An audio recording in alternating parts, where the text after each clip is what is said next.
The following program is the work of the broadcast students at the British Columbia Institute of Technology. BCIT Magazine features news stories from around the Lower Mainland, which were produced over the last week. Responsibility for the content of the show rests completely with the students and their instructors.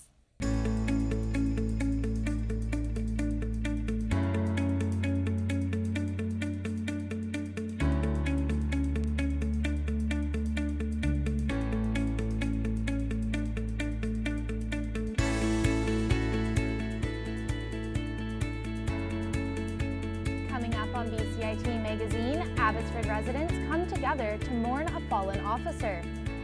UVic students are concerned over hateful posters found on campus. And local kids are getting in touch with the past.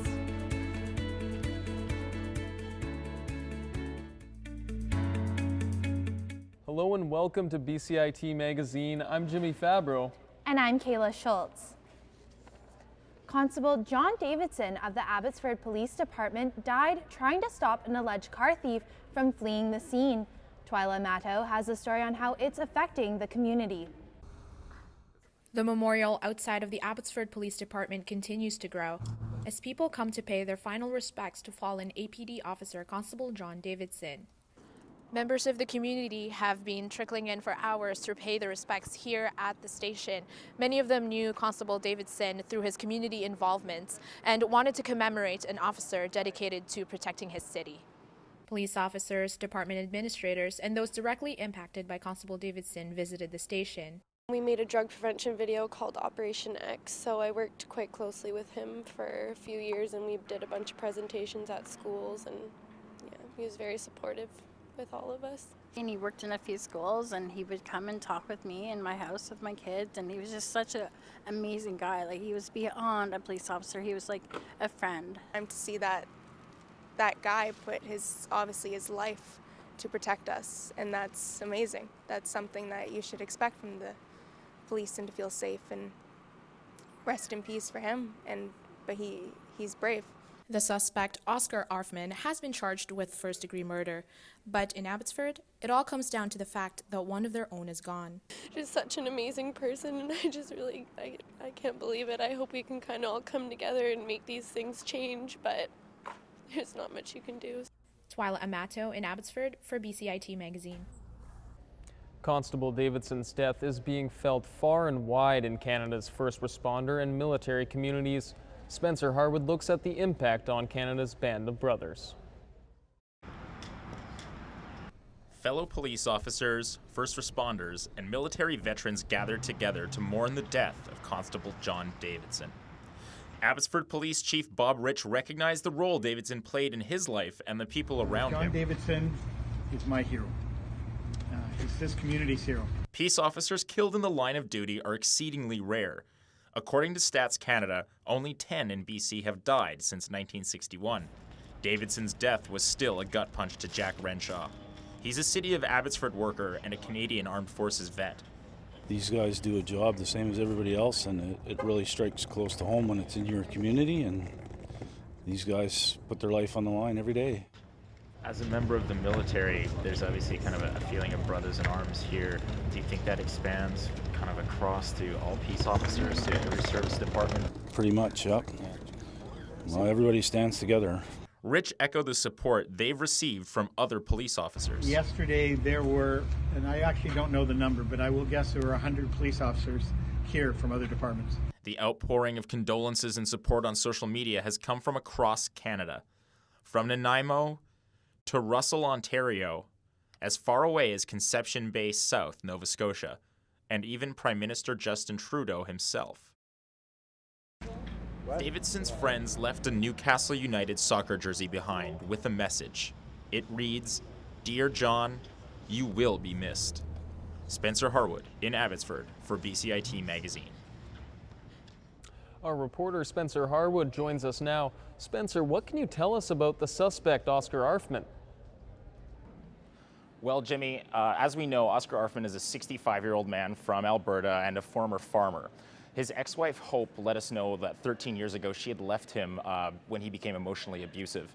It sounds as if he remarried shortly after that, and unfortunately his second wife passed away soon thereafter. He's also a licensed gun owner, however that license expired about 2 years back. And Spencer, can you speak to the impact that Davidson's death has had on first responders and other officers? Definitely, Jimmy. I spoke with a man named Lyle. He's the father of a local RCMP officer here in town. He was very shaken up. He told me that he has seen far too many of these types of memorials already, and that he and his wife hug their son every time he comes to and from a shift. Back to you, Jimmy. Thank you, Spencer. A parking lot in Chinatown has the community divided over what the area needs to sustain and grow its population. Our reporter, Lord Nellis, has more. Many people in Vancouver call Chinatown home. This lot on 105 Kiefer Street has divided the community. The BD Living Group, who own the property, have been fighting for 3 years to get approved to build a luxury condo. And this past Tuesday, they were rejected by the City Permit Board. The Chinatown Action Group believe the Kiefer lot should be used towards creating affordable housing. What the city needs, what Chinatown needs, is social housing. There are a lot of seniors, a lot of low-income people living in Chinatown who are below the poverty line. Tao says that if the condo were to be made, the surrounding rent would be increased and it could affect housing and local stores. Currently, 19% of housing in Chinatown are social housing units. Of the market rate housing, just over a quarter are meant for single occupants, and just under half are already condos. But this Chinatown resident says the community needs housing, affordable or otherwise, and space for vehicles. Any kind of housing I think will do. We just need more places where people can live and more places where people can park cars. So let's have like about 5 or 6 stories of underground parking on that. While others think that the lot could be used to handle another of the area's more pressing issues. These are more safe injection sites. I know nobody really wants that in their neighborhood, but obviously there's a need. I've seen people overdosing in the parking lot. The BD Group retains the option to apply for a building permit for a 6th time, but Tao says the group is confident they can stop the development again. The city knows that they can't move forward with a luxury condo here. There's too much pressure from the community, and we're too strong for them, and we're going to beat them. Lloyd Nellis in Vancouver for BCIT Magazine. The City of Vancouver is getting some new temporary housing for at-risk homeless. The city has proposed a facility on Hornby Street as the location for the new housing. The facility provides residents with access to meals, laundry, and other support services. Gregor Robertson says BC Housing pledged a total of $2.8 million to homeless housing. Well, we had over 2,000 people in the homeless count last March. About 538 were outside, sleeping outside. So our focus this winter is to make sure there's nobody stuck outside. A special ceremony honors Aboriginal veterans. And BCIT gears up for snow and ice.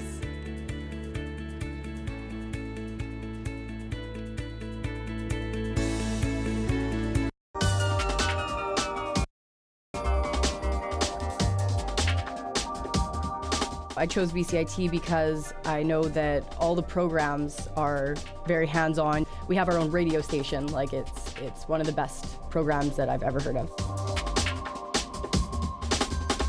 I am starting a job on Monday, so confidence is high. Honestly, I didn't think it was going to be this fun.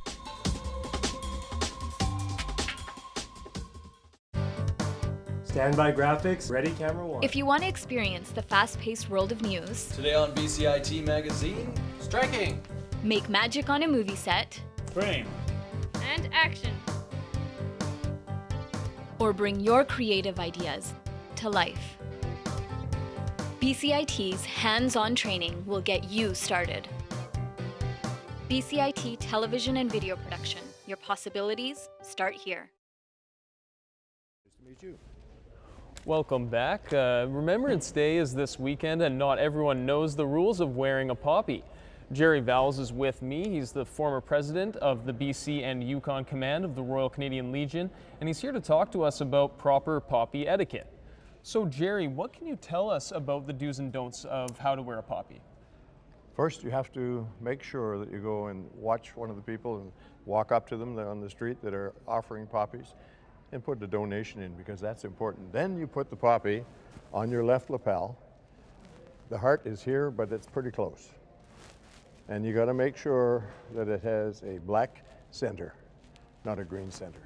That's the old one. Absolutely. Yep. So why is Remembrance Day so important for so many people? Well, we're remembering the fallen, the people who actually went out there and put their lives on the line so that we could be doing this. The people could be going to school right here. They fought for freedom, and they actually won. So this is how we remember the ones that didn't come back, and even the ones that did. I understand there's even programs here for some of our returning veterans. And what can you tell us about how the celebration of Remembrance Day has changed over the years? Well, I don't think it really has changed, other than the fact that when we sent troops to Afghanistan, it brought it back. It had faded away because of World War II, Korea, and after we got finished with Korea, it just sort of faded into the background. And then all of a sudden, we had people on the ground, people losing their lives again, and we were front and center remembering them. Well, thank you very much for speaking with us today, Gerry. With poppies on our mind, we go now to a story of a Vancouver school that teamed up with members of the Army for No Stone Left Alone. My co-anchor, Kayla Schultz, tells us how the event is helping students understand the legacy behind Remembrance Day. These students are laying down hand-painted stones on soldiers' graves to honor those fallen in service. That is the concept behind No Stone Left Alone. Army members met with students of St. Mary's to help them understand the legacy behind Remembrance Day. Warrant Officer Angus Todd says students have less of a personal connection to the past. Students, they don't have any direct relations to the military. When I was growing up, my grandfather had served in the Second World War. My mother had served in the Signal Corps as a reservist in the 60s, so I had direct relations. A lot of my friends at the time, their family had grandfathers, aunts, uncles that had served. Nowadays, when talking with my kids and their friends, they don't have very many people that know anybody that's actually in the forces anymore. Christine Moffat, a second grade teacher at St. Mary's, organized the event to help her students understand the importance of remembering those who have lost their lives in service. We talked last week about what are we remembering. So we're remembering the people that died in the wars a long time ago, as well as people that are still serving right now. Corporal Adam Foster says events like this one help students connect to the history. It's really connecting past and present and future.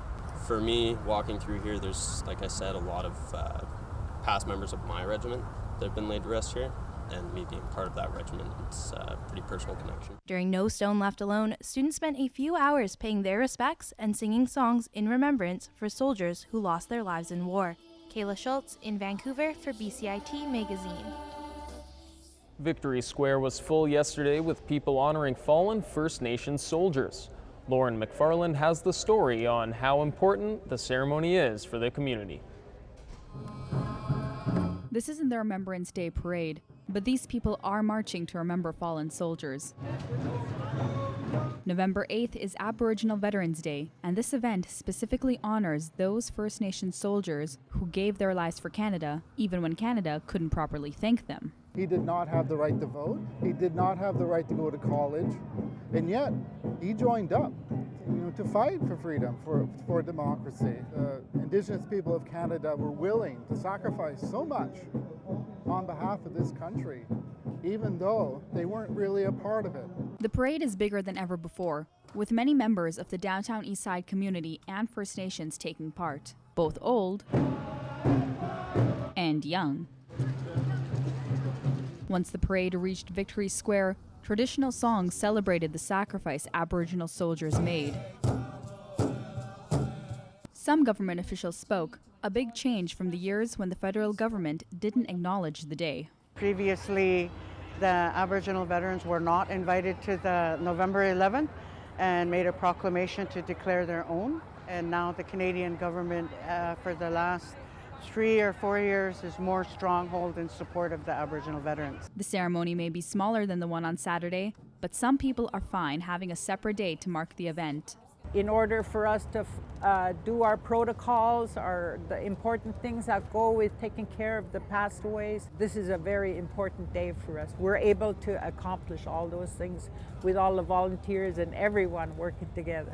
The organizers of the event are also pushing the government to make the day a statutory holiday to properly honor First Nation soldiers. But for now, they pay tribute with a moment of silence. Lauren McFarland in Vancouver for BCIT Magazine. BCIT is taking more precautions for snow and ice this winter after last year's Snowmageddon. Our reporter Aaron Schultz tells us what BCIT has planned this time around.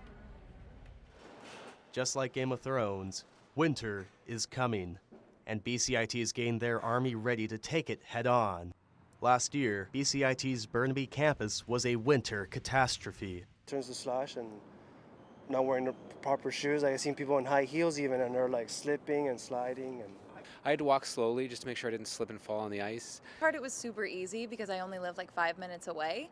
But the one day that it snowed a ton, I had to get a ride from a classmate because none of the buses were running.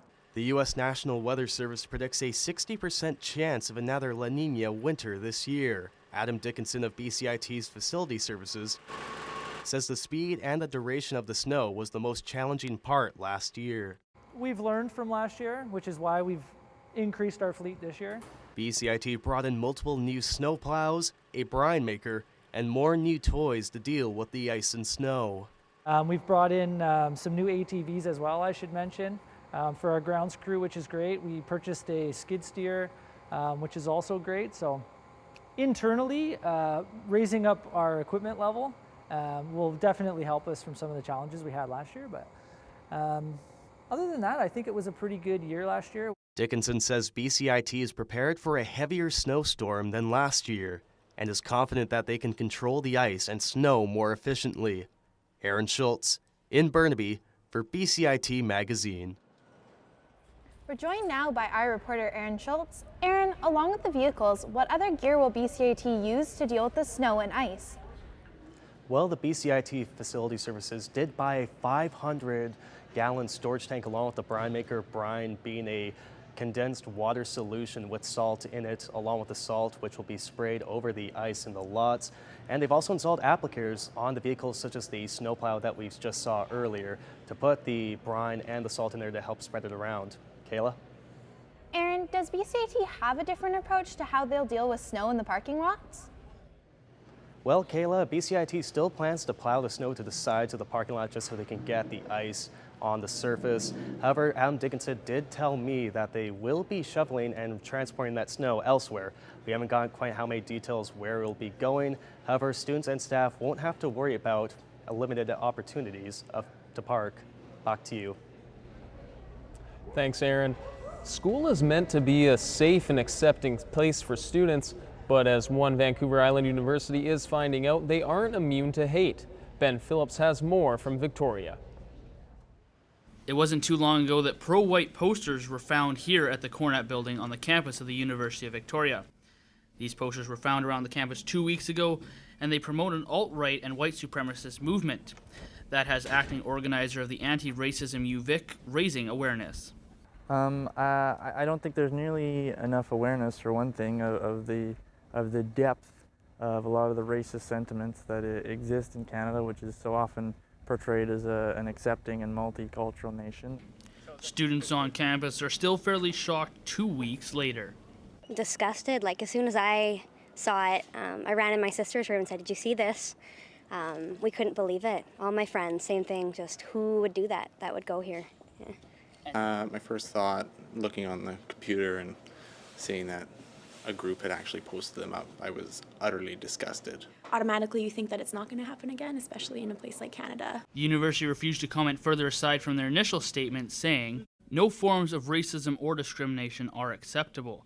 Unfortunately, we also know that discriminatory, racist, and anti-Semitic attitudes continue to exist, and this reinforces the importance of education and the responsibility of educational institutions like ours to confront ignorance and actively promote respect, inclusiveness, and better understanding. The racist trends that we're seeing growing. Tyson says while these posters are concerning, we shouldn't be ignorant to these ideas. I mean, I think it would be naive to be completely shocked that a nation founded on colonialism and the extermination of Indigenous people would produce something like this. But life goes on for students here who hope the conversation doesn't end and this is only a one-time thing. Ben Phillips in Victoria for BCIT Magazine. Still to come on BCIT Magazine. Metro Vancouver's furries hold a convention around Halloween. And a local pot shop is now offering yoga classes.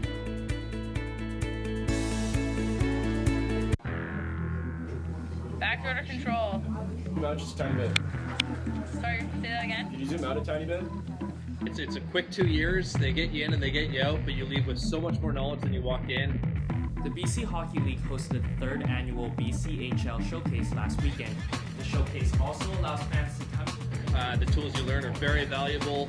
You leave with a comprehensive knowledge of many of the programs that are used in everyday workforces around all the newsrooms in Vancouver.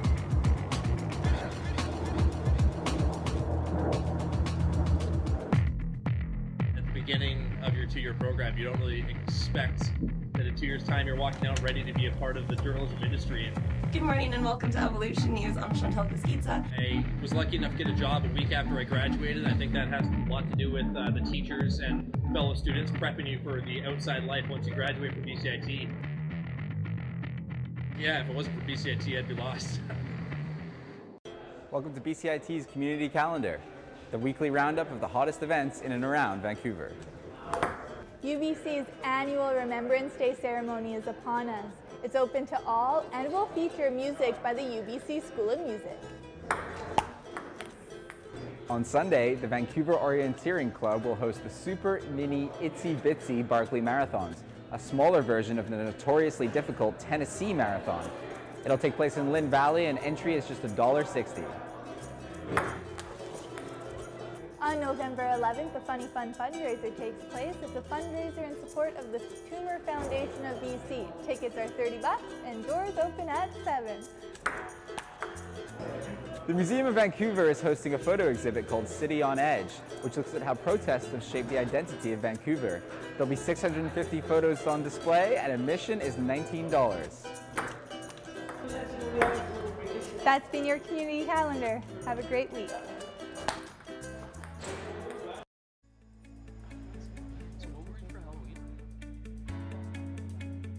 Welcome back. The furry community in the Lower Mainland has seen a lot of publicity lately in an effort to paint the fandom in a more positive light. Nicholas Cavallo has the details on what one convention set around Halloween time is doing to help improve the furry image. Although Halloween has passed, a local community of furries in Metro Vancouver held their own similar celebration called Howloween. It's a furry convention held in Burnaby that's been around for 15 years. The event organizer for Howl says it's not just furries that come to enjoy the party. We of course cater to everyone, not just people with costumes, but we found that as we went, while it started as a furry event, it's definitely broadened. We found that all fandoms in general tend to be clamoring together and finding a lot of commonalities. Since Halloween 2013, there has been 202 attendees coming to the convention. Every year after that has seen a growth, and it's been reportedly said that this year will be record-breaking. The furries have garnered a poor reputation through some negative pop culture portrayals in the past, but communities have been working hard at trying to change the public's opinion of furries' reputation. When people see a fursuit now, they don't immediately think something they saw on CSI, which is great because that was a totally misrepresenting view. Obviously there's every side of the fandom and that's all dependent on the person, but it's great to see that there's so many people seeing us for, you know, the positive, uplifting, you know, great costumes, great artwork, great stories, great role play, puppetry, all the different things that people are known for in the furry fandom. The springtime furry convention called Vancouver saw international coverage in 2016 when Syrian refugees were housed in the same hotel. The current chair of the convention says sometimes even bad coverage can be good coverage. I think it has definitely helped us as a convention grow. The more coverage that furries get, obviously the more people are drawn to the community and then to events. And that includes negative coverage. People discover the community even when there is negative coverage. It seems like no matter the holiday, some communities love to be in costumes at any time of the year. Nicholas Cavallo in Burnaby for BCIT Magazine. One dispensary in Vancouver is merging yoga and cannabis education. As Beth Miriam reports, they are hoping to give yogis their take on cannabis as a health and wellness tool.